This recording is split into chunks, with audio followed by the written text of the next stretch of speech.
hole is shifted to here. Similarly, what happens, the structure will be like this. So you see the structure will be like this. The structure will be like this. So depletion region which will be increased. That's what you have to remember. This is positive and positive, negative, negative, positive, positive, negative, negative, positive, positive, negative, negative. This depletion region which will be increases. When this depletion region which will be increases, E is increases. E is increases, what happens?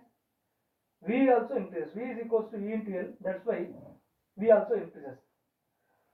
Applied voltage is added to the built-in voltage. This applied voltage and built-in voltage both are in the same direction. That's why the depletion region electric field will be increases. So it is a p-type semiconductor and it is n-type semiconductor. No hole can cross the p to n side and no electron can cross the n to p side. That's why there is no chance to, when I increase the voltage also, reverse voltage also, there is no chance to move from holes to p side and electrons to n side. Electrons to p side and holes to p n side, which means when this electric field is in the starting onwards, we are saying that when this electric field is developed, due to this electric field, what happens is holes are present in the n-type semiconductor and electrons are present in the p-type semiconductor. This electric field supports this hole to move to n to p side and this electrons to move from here to here. This is electron and this is hole. Electrons to move from here to here and holes are moving from here to here. Such that what happens? Very small amount, means here only 10 holes are there, here also 10 electrons are there. Why?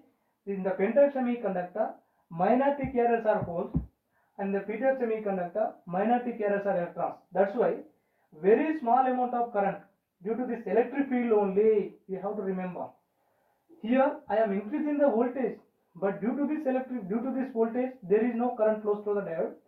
Due to the built-in electric field only, if the current voltage is, if I increase the voltage also, there is no use, no current flows through the diode.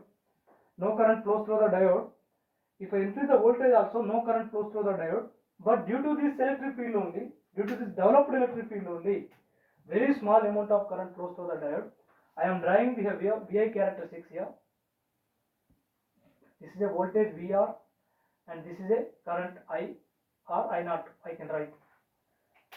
So this voltage is negative voltage we are going to see. That's why this is a negative side. This is a minus VR.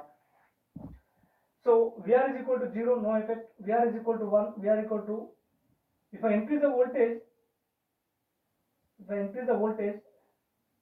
very small amount of current flows through the diode. If I increase the voltage, very small amount of current flows through the diode.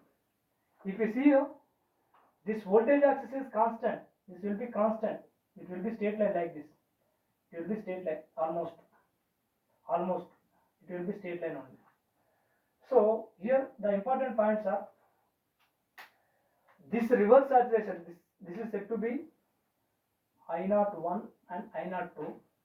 I01 is nothing but a reverse bias current. This reverse bias current is also called a reverse saturation current. Reverse saturation current. So this another important point you have to remember for the reverse bias condition is note. So in the reverse bias condition,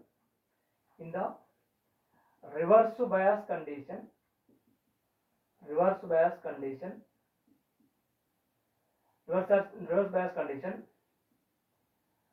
the reverse saturation current will flow. The reverse saturation current flows through the diode. Reverse saturation current flows through the diode. It is independent of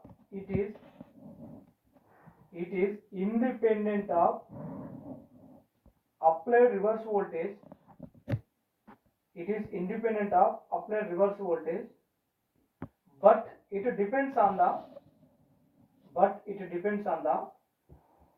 temperature. Very, very important point. But it depends on the temperature. Sir, how it is increases the temperature means we have to see first. So when I increase the reverse voltage 0.1, 0.2 like this, when I increase the reverse voltage, this depletion region increases, this depletion region increases. When this depletion region is increases, what happens? This electric field will be increases.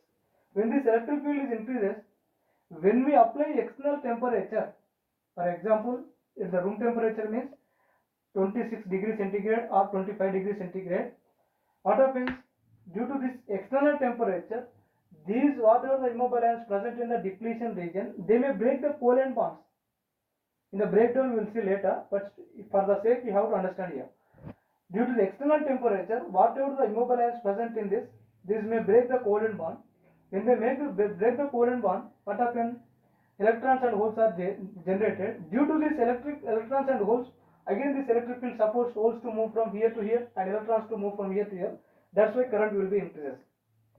So important point you have to remember for the reverse bias condition is reverse saturation current flows through the reverse bias condition.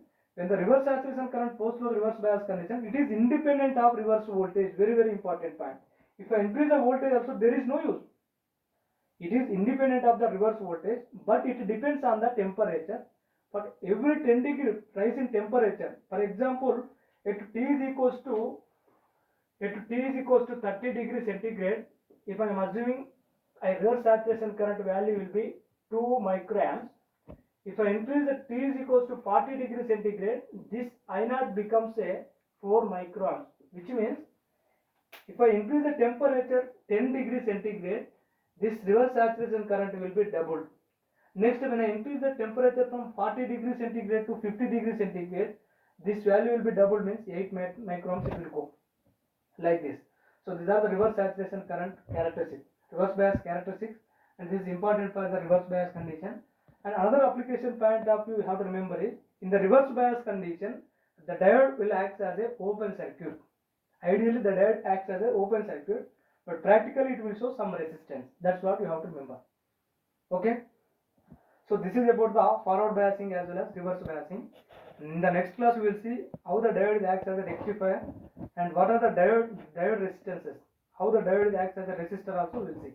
Okay.